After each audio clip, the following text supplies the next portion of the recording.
உங்களுக்கு இது முன்னாடியே சொல்லப்பட்டுச்சா அந்த மாதிரி தேர்தல் வாக்குறுதிகளை நாங்கள் வெளியிடுறோம், அந்த ஒரு பிரதியை விஜய் சார் கையால் தான் நீங்கள் வாங்க போறீங்க?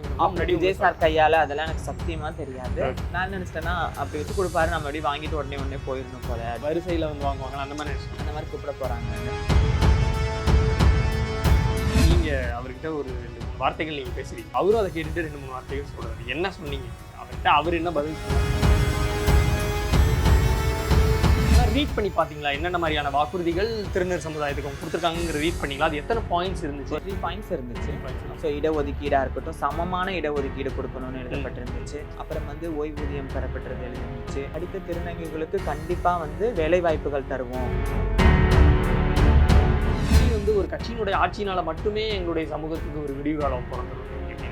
அதிகாரம் ஆட்சி வந்து ரொம்ப ஆக்கப்பூர்வமாக கரெக்டாக இருக்கணும். இப்படிதான் தலைவன் சொல்கிற வழியை கரெக்டாக நடந்து போனால் கண்டிப்பாக மக்களும் அந்த வழியை கரெக்டாக நடந்து போகலாம். ஸோ அந்த மாதிரி அவர் சொல்கிறது வந்து ஸ்ட்ராங்காகவும் ரொம்ப ஸ்ட்ரிக்டாகவும் பண்ணுவார். நீங்கள் பார்த்துட்டீங்க, அவர்கிட்ட போய் அந்த பிரதியை வாங்கிட்டீங்க, நீங்கள் ஒரு விஷயம் சொல்கிறீங்க, உங்களுக்கு கவனித்து அவர் சரிம்மா நான் பண்ணுறேங்கிற வரைக்கும் சொல்லிட்டேன். அதுக்கப்புறம் எப்படி இருந்துச்சு? அழுதுட்டேன், நான் மறந்து அழுதுட்டேன். நான் அழுகணுங்கிறதுக்காக அழுகலை, இன்னமும் என்னை மறந்து ஒரு வகையான ஒரு ஆனந்த கண்ணீர் அவரை பார்த்த உடனே. உங்கள் கூட இருக்கிறவங்களுக்கும் இந்த மாதிரியான வேலை வாய்ப்பு சிக்கல் இருக்குங்கிறது தான் நீங்கள் சொன்னீங்க. அதுக்கு விஜய் சார் என்ன சொன்னார்? கண்டிப்பாக நான் பார்க்குறேம்மா, இது சொல்லாத செஞ்சுருக்கேன், இது நீங்கள் சொல்கிறதையும் சேர்ந்து செய்வோம் அப்படிங்கிற மாதிரி.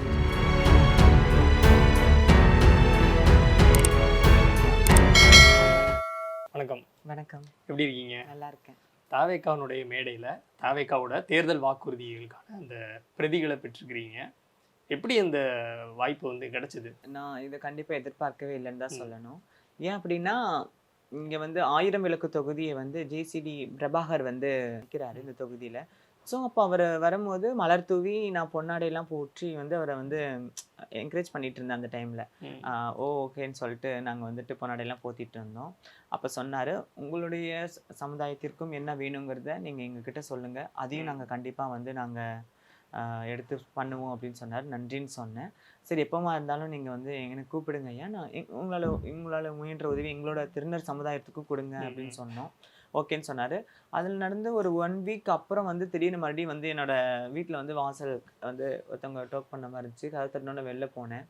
யாருன்னு பார்த்தேன், இந்த மாதிரி நாங்கள் வந்து தாவேக்கா கட்சி இதுலேருந்து நாங்கள் வந்திருக்கோம், இந்த மாதிரி வந்து அவர் வந்து இந்த மாதிரி தேர்தல் அறிக்கையை வந்து வெளியிடுறாரு, அதில் வந்து நிறைய பலன்கள் கொண்டு வந்திருக்காரு. ஸோ அது வந்து உங்களுக்கும் ஒரு இது இருக்குது. ஸோ அந்த அங்கமாக உங்களை வந்து நாங்கள் வந்து கூப்பிட்றோம், நீங்கள் வருவீங்களான்னு கேட்டாங்க. நான் சொன்னேன், நான் சின்ன வயசுலேருந்தே தீவிர ரசிகை அவருக்கு. சின்ன வயசுலேருந்தே அவர் படம் நடிக்கும் போது திரையுலகில் அவர் பெரிய ரசிகை. இப்போ அவர் வந்து களத்தில் இறங்கி தமிழக மக்களுக்காக போராடுறாரு அப்படிங்கும்போது அவருக்கு ஒரு தொண்டர்கள்லேருந்து நானும் ஒருத்தியாக வர்றதுல ரொம்ப நான் பெருமைப்படுறேன்னு சொல்லிட்டு நான் போய் கலந்துக்கிட்டேன். ஓகே, எப்படி இருந்துச்சு அந்த நிகழ்வு? அந்த வைப் எப்படி இருந்துச்சு அந்த மேடையில் தளபதி வரும்போது? அது வந்து இந்த தாஜ் கவர்மெண்டலில் தான் நடந்துச்சு. ஸோ நான் உள்ள என்ட்ரி ஆகிறேன், எனக்கு ஒரு பாஸ் கொடுத்தாங்க, அதை எடுத்துகிட்டே போயிட்டு இருந்தேன். அப்படியே எல்லாம் லைனாக போனாங்க. நானும் நிறைய பேர் வந்திருந்தாங்க, அதில் நானும் ஒருத்தி. எனக்கு மட்டுமே வந்து அந்த புத்தகத்தை வந்து எனக்கு தனியாக எதுவுமே அந்த மாதிரி கொடுக்கல. ஆட்டோ ஓட்டுநர்களுக்கு, மீனவர்களுக்கு, தொழிலாளர்களுக்கு, விவசாயிக்கு, மகளிர்களுக்கு, மகளிர் சுய உதவி குழுவை சேர்ந்தவங்களுக்கு, அந்த மாதிரி நிறைய பேர்த்துக்கு வந்து அந்த பிரதிநிதியை வந்து படிக்கணும் அப்படிங்கிறதுக்காண்டி அவங்க கையில் கொடுக்கப்பட்டுச்சு. அதில் நானும் ஒருத்தி. அப்படிங்கும்போது எனக்கு ரொம்ப சந்தோஷமாக இருந்துச்சு அந்த மூமெண்ட். அப்போ நான் போய் அங்கே லைனில் உட்காந்துருந்தேன். கீழே ஃபஸ்ட்டு உட்காந்துருந்தேன். அப்போ வந்து கீழே வேணாமா, நீங்கள் மேடைக்கு வரலாம் அப்படின்னு சொன்னாங்க. அதுவுமே ரொம்ப ஹாப்பியாக இருந்துச்சு. எடுத்தோடனே யாரும் மேடையில் உட்கார வச்சு வந்து அங்கே பிரதிநிதியும் கொடுக்க மாட்டாங்க, லைன் பை லைனாக பேர் சொல்லி கூப்பிடுவாங்கன்னு எதிர்பார்த்தேன். ஆனால் அப்படி இல்லை, மேடையில் தனி இடம் கொடுத்து எனக்கு அழகாக உட்கார வச்சு, அதை தான் சொல்கிறேனே, எல்லாருமே சமம் அப்படிங்கிறத நாங்கள் பார்க்க முடியும். அதுல ஏன்னா அந்த ஃப்ரேமில் ஃபஸ்ட்டே அந்த லைவ் ஸ்டார்ட் ஆனதுலேருந்து நம்ம பார்த்துட்டு இருக்கும்போது மேடையிலே நீங்கள் இருந்ததுனால விஜய் சாரோட எல்லா ஃப்ரேம்லையுமே வந்து நீங்கள் பின்னாடி தெரியும். அப்போது நிறைய பேருக்கு ஆச்சரியமாக இருந்துச்சு. இப்போ நம்ம பார்க்குறோம், எங்கள் ஆஃபீஸில் எல்லாரும் பார்க்கும்போது அணு இருக்கிறாங்க அப்படின்னு சொன்னாங்க. நாங்கள் என்ன நினச்சோம் அப்படின்னா, இன்னைக்கு தளபதி முன்னிலையில் கட்சியில் இணைகிறீங்க போல, அதுக்காக போயிருக்கீங்க. சந்தர்ப்பமும் சூழ்நிலைகளும் கை சேர்ந்துச்சுன்னா கண்டிப்பாக இணையல. இல்லை, ஏன்னா ஃபஸ்ட்டே வந்து நீங்கள் இப்போ ஒரு விஜய் சாரோட ஒரு ரசிகர் இருந்திருக்கீங்க. ஆப்வியஸ்லி ரசிகர்களாக இருக்கக்கூடிய எல்லாருமே வந்து ஒரு 90% கட்சியில் இணைஞ்சிடுறாங்க. அப்படி இருக்கும்போது நீங்கள் ஆரம்பத்தில் எங்களுடைய பகுதியில் ஜேசிடி பிரபாகர் அவர்கள் வரும்பொழுது நான் வரவேற்றேன் அப்படிலாம் சொல்கிறீங்க. அப்போ உங்களுக்கு அந்த கட்சி மேலே ஒரு நன்மதிப்போ ஒரு நட்பாக இருந்துச்சு தானே? கண்டிப்பா இருக்குன்னு தான் சொல்லுவேன். எனக்கு 1000 பேர் 1000 விமர்சிச்சுட்டே போகணும். விமர்சனங்கள பார்த்து நான் என்னைக்குமே வந்து நான் தோல்வி அடைஞ்சதும் கிடையாது. அத பார்த்து நானு சென்றதும் கிடையாது. விமர்சனங்கள் இல்லன்னா வாழ்க்கைகள் கிடையாது. ஸோ விமர்சனத்த நான் ஏத்துக்கிறது கிடையாது. எனக்கு தனிப்பட்ட முறையில எனக்கு அவரையும் பிடிக்கும், அவரோட கட்சியும் பிடிக்கும். ஸோ ஆனா இன்னும் கட்சியில இணையாததுக்கு என்ன காரணம்? ஏதாவது ரைட் டைம்க்காக வெயிட் பண்றீங்களா? இல்ல வேற ஏதாவது இல்ல இன்னும் இந்த சின்ன சின்ன சிக்கல் இருக்கு கட்சியில அப்படின்னு பாக்குறீங்க? அப்படிலாம் இல்ல. எதுக்கும் எப்பவுமே என்னோட கடைசி வரைக்கும் நான் வந்து அவரோட தொண்டர்களாகவும், அவரோட இடத்துல இருந்து ஒரு களப்பணியாகட்டும், காலப்பணி வரைக்கும் நான் செஞ்சுக்கிட்டு தான் இருப்பேன். ஸோ வந்துட்டு எனக்கு அவ்வளோ பிடிக்கும். ஸோ எனக்கு நான் எப்படி சொல்றதுன்னா, இணையில அப்படிங்கிறதுக்கு கொஞ்சம் டைம் எடுத்துக்கலாம் அப்படிங்கிற மாதிரி. ஓகே. இப்போ அந்த பிரதி வந்து நீங்க வாங்குனீங்க. திருநங்கைகளுடைய ஒரு பிரதிநிதியா நீங்க வரணும்னு சொல்லி நான் ஒவ்வொருத்தருக்கும் ஒவ்வொருத்தரை கூப்பிட்டுருக்காங்க. விவசாயிகளுக்கு ஒருத்தங்க, பெண்களுக்கு ஒருத்தங்க, தூய்மை பணியாளருக்கு ஒருத்தங்க அப்படின்னு. இப்போ உங்களுக்கு அது வந்து குடுக்குறாங்க. இப்போ அதில் வந்து நீங்க படிச்சு பார்த்தீங்களா? திருநங்கைகளுக்கு அவங்களுடைய வாழ்க்கையை மேம்படுத்துறதுக்கு, பொருளாதார ரீதியாகவும், சமூக ரீதியாகவும் அவங்களுடைய வாழ்க்கை தரத்தை உயர்த்துறதுக்கு என்னென்ன மாதிரியான திட்டங்கள் குடுத்துருக்காங்க? நீங்க படிச்சு பார்த்தீங்களா? அதில் எது எதெல்லாம் வந்து ரொம்ப நல்லா இருக்கு அப்படின்னு? எல்லாமே இப்ப வந்து எங்களோட திருநர் பாலினத்திற்கு மட்டுமே இல்லாம எல்லாத்துக்குமே கொடுத்தது வந்து வரவேற்கத்தக்கதா தான் இருக்குது. மீனவர்களாக இருக்கட்டும், தூய்மை பணியாளர்களாக இருக்கட்டும், படித்த பட்டதாரிகளா இருக்கட்டும், படிச்சு பட்டதாரிகள் வந்து வேலை வாய்ப்பு முகாம்ல வந்து நம்ம வந்து எழுதி கொடுத்திருப்போம். வேலை வாய்ப்புகள் இல்லாம இருந்திருப்பாங்க இல்லையா? அவங்களுக்கு மாதாந்தோறும் தர வேண்டிய, இப்ப கஷ்டப்படுவாங்க அப்படின்னு தெரிஞ்சு அவங்களுக்கு மாதந்தோறும் என்ன தரணும், வருடந்தோறும் அவங்களுக்கு என்ன தரணும், படிச்ச பட்டதாரிகள் 10ல இருந்து 12ஆம் வகுப்பு வரை படிச்சவங்க, இல்ல வந்து டிகிரி முடிச்சவங்க, அவங்க எல்லாத்துக்குமே வந்து வரவேற்கத்தக்கதா தான் இருக்குது. அதுல எங்களுதுல வந்து எங்களுக்கான இந்த ஓய்வூதியமா இருக்கட்டும், இல்ல வந்து மாதந்தோறும் தர வேண்டிய பணங்கள் வந்து உயர்த்தப்பட்டிருக்குது. அப்புறம் வந்து படித்த திருநங்கைகளுக்கு கண்டிப்பா வந்து வேலை வாய்ப்புகள் தருவோம். கண்டிப்பா கவர்மெண்ட் ஜாப் அதுல வந்து கிடைக்கும். உங்களுக்கான வேலை வாய்ப்புகள் எந்த நிறுவனத்துல இருந்தாலும் நாங்க தரப்படும்னு எழுதப்பட்டிருக்குது. எங்களுக்கு இப்ப நாங்க எதிர்பார்க்கறது என்ன? சம உரிமை. சோ அது வந்து அதுல எழுதப்பட்டிருக்குது. இடஒதுக்கீடு இருப்புன்னு போட்டிருக்கு. அப்புறம் வேலை வாய்ப்புகள் அதிகரித்து தரப்படும். அதாவது அரசு வேலையே வந்து கொடுக்கப்படும் அப்படின்னு அவங்க உத்தரவாதம் கொடுத்திருக்காங்க. பிளஸ் படிப்பு ரீதியா ஏதாவது முன்னுரிமை கொடுக்கப்படும்னு போட்டிருக்காங்களா? எஸ், அது கண்டிப்பா சொல்லியே ஆகணும். அதாவது மாற்றுத்திறனாளிகளாக இருக்கட்டும், மாற்று பாலினத்தவர்களாக இருக்கட்டும், அவங்க என்ன படிக்கணும்னு நினைக்கிறாங்களோ அந்த படிப்புக்கான இதை அவர் எடுத்துக்கிறேன் அப்படிங்கிற மாதிரி. இப்போ அவர்கிட்ட வந்து அந்த பிரதியை வந்து நீங்க வாங்கும் பொழுது நீங்க அவர்கிட்ட ஒரு 2-3 வார்த்தைகள் நீங்க பேசுறீங்க. அவரும் அதை கேட்டுட்டு 2-3 வார்த்தைகள் சொல்றாரு. என்ன சொன்னீங்க அவர்கிட்ட? அவர் என்ன பதில் சொன்னார்? அதுதான் சொன்னேன். இங்க வர வச்சதுக்கும் ரொம்ப நன்றி. எங்களோட பாலினத்தவர்களுக்கு வந்து நிறைய பேர் வந்து படிச்சு இருக்கிறவங்களுக்கு இப்ப வரைக்கும் வேலை இல்லை. என்னை சார்ந்த ஒரு திருநங்கை நான் வந்து படிக்க வச்சிட்டு இருக்கோம். சத்யபாமா காலேஜ்ல படிக்கிறாங்க அவங்க. ஸோ அவங்க படிச்சு அவங்களோட காலேஜுக்குள்ள அவங்களுக்கு ஒரு பெண் உடை அணிந்து போனனாலேயோ என்னவோ தெரியல. பிளஸ் வந்து அவங்களுக்கு வந்து அந்த ஒரு அந்த இது கிடைக்காம போயிருச்சு. இன்டர்ன்ஷிப் வச்சு உள்ள போவாங்க இல்லையா? சோ அந்த இதுல வந்து அவங்க ரிஜெக்ட் செய்யப்பட்டுட்டாங்க. இன்டர்ன்ஷிப்பே அவங்க அட்டெண்ட் பண்ண முடியாத அளவுக்கு ஆயிடுச்சு. பிளேஸ்மென்ட்டும் நல்ல மார்க்ஸ் இருக்குது. நல்ல மார்க்ஸ் இருக்கு. நீங்க உங்களோட மார்க்ஸ் செக் பண்ணுங்க, உங்களோட வொர்க் செக் பண்ணி பாருங்க. நான் என்ன தெரிஞ்சவளுக்கு அவ்வளோ நல்ல ஒரு பிரில்லியண்டான ஒரு கேள்வி தான் சொல்லுவேன். ஆனா என்னன்னா, எதனால ஒரு பாலினம் அப்படிங்கறனால ஒதுக்கப்பட்டாங்களோன்னு சொல்லிட்டு ஒரு 5-10 இன்டர்வியூ அட்டன் பண்ணிட்டா எல்லாத்துலயுமே எல்லா கொஸ்டினுக்குமே கரெக்டா ஆன்சர் பண்ணி உள்ள போனவ என்ன சரி வச்சு பார்ப்போம் ஏதாவது ஒண்ணுல அவங்க போயிடுவாங்கன்னு நினைச்சு அவங்க வைக்கிறாங்க. எல்லா டெஸ்ட்லயுமே அவ ஜெயிச்சு வந்த உடனே நான் அவங்க ஹோல்ட் பண்ணி வைக்கிறேன், பார்த்துட்டு சொல்றேன்னு தான் சொல்றாங்களே தவிர வேலை வாய்ப்புகள் கிடைக்கல. ஸோ அதை தான் சொன்னேன், எங்களுக்கான வேலை வாய்ப்புகளை வந்து நீங்க வந்து கொஞ்சம் உறுதிப்படுத்தணும். இன்னைக்கு வரைக்குமே அந்த நிலைமை இருக்குதா? ஏன்னா இப்ப வரைக்கும் அந்த பொண்ணு போராடிட்டு இருக்கிறான். இப்ப வரைக்கும் ஒரு இன்டர்வியூ மாதிரி கூப்பிடுறேன்னு சொன்னாங்க. இப்ப வரைக்கும் ஃபோன் பண்ணல. அவன் என் கூட தான் இருக்கிறான். எங்க வீட்டுல தான் என் கூட தான் வசிச்சுட்டு வரான். எந்த ஒரு நான் சொன்னேன் கடைசி வரைக்கும் போராடி வேலைக்குள்ள போ, அதுக்காக வேலை கிடைக்கல. 1.5 வருஷமா என் கூட தான் இருக்கிறான். 1.5 வருஷமாவே என் கூட தான் இருக்கான். அதுக்காக வந்து நீ பாலியல் தொழிலுக்கு போகணும், நீ வந்து கடத்தெருவுங்களை போய் கைத்தட்டி பணங்கள் வசூலிக்கணுங்கிறதுலாம் இல்லை. நாங்க இருக்கோம், என்னால முடிஞ்ச அளவுக்கு நான் அவனை பாத்துக்கிறேன். நீ அந்த வகுப்புக்குள்ள போய் இதுக்குள்ள வேணாம்.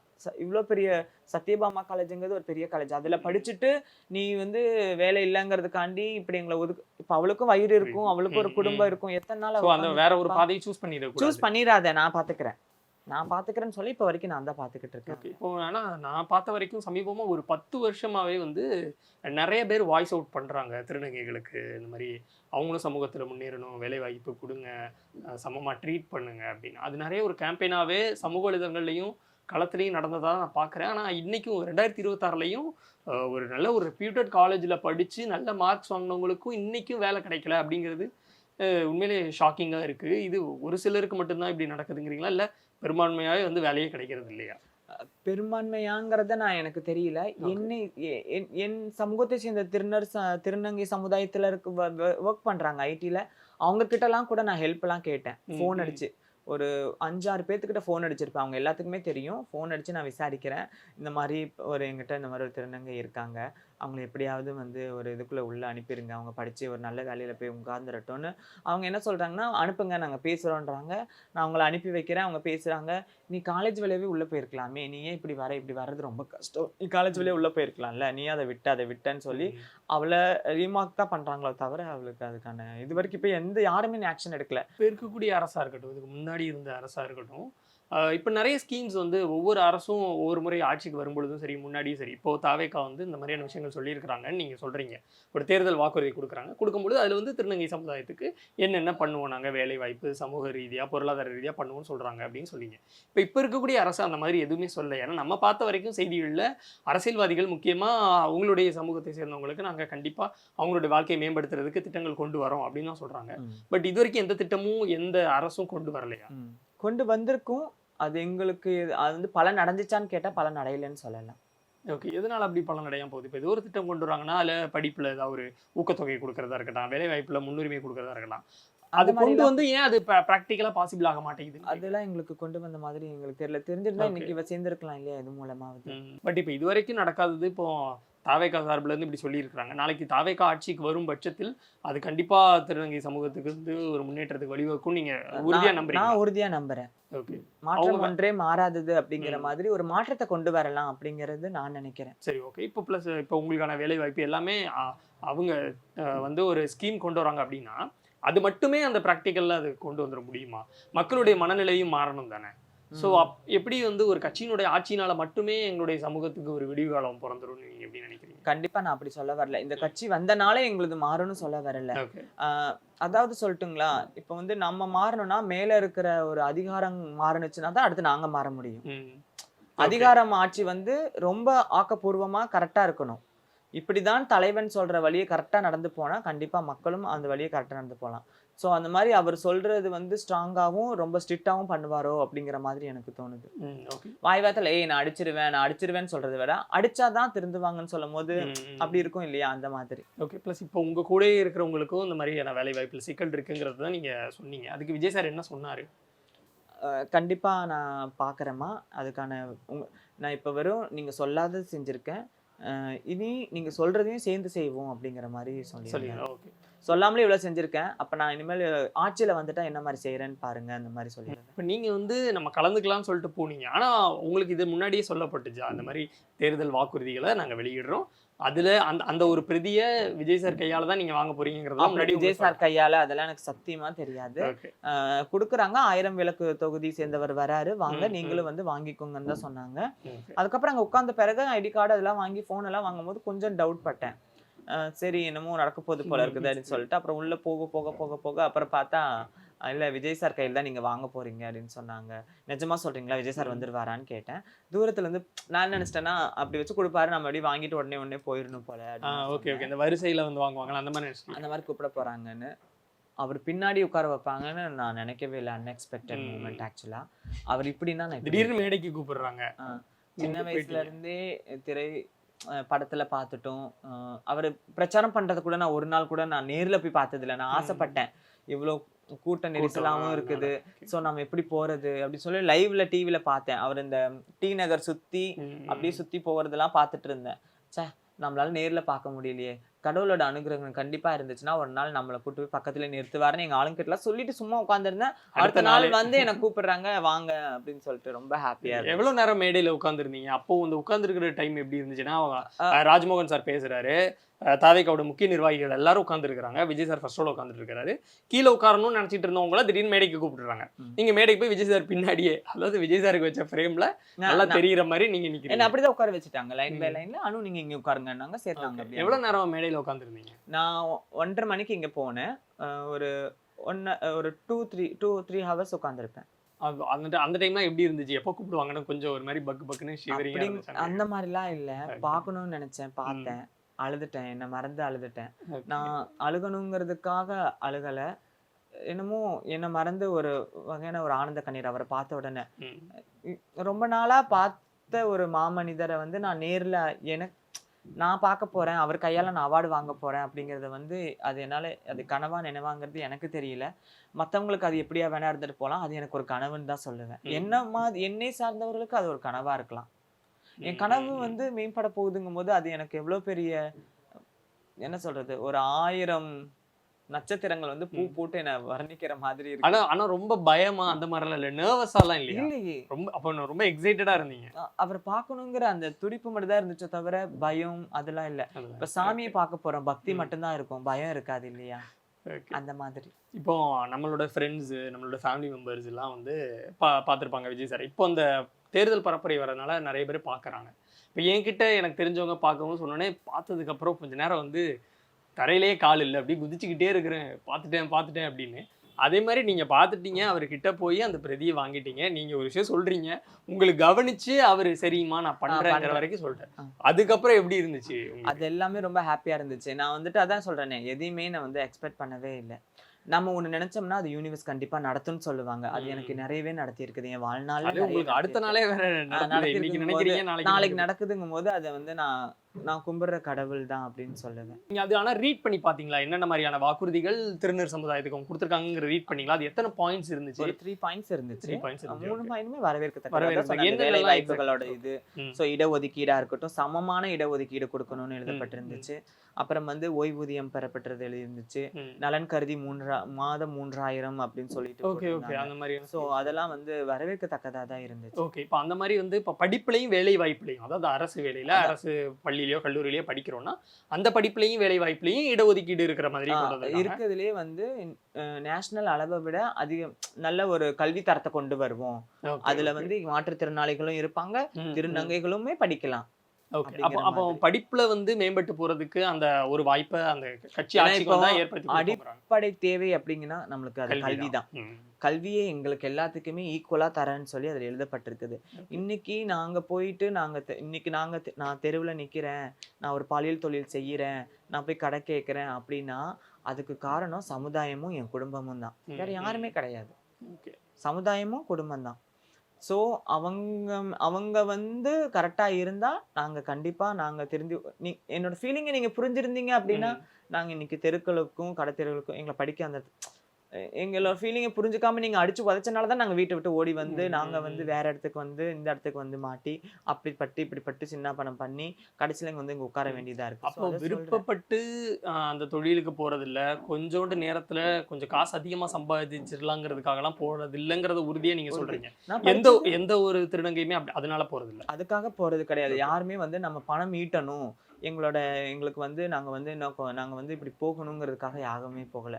அந்த 3 வேளை வயித்த கழுவணும் அப்படிங்கிற ஒரு காரணத்துக்காக நாங்க போகிறோம்.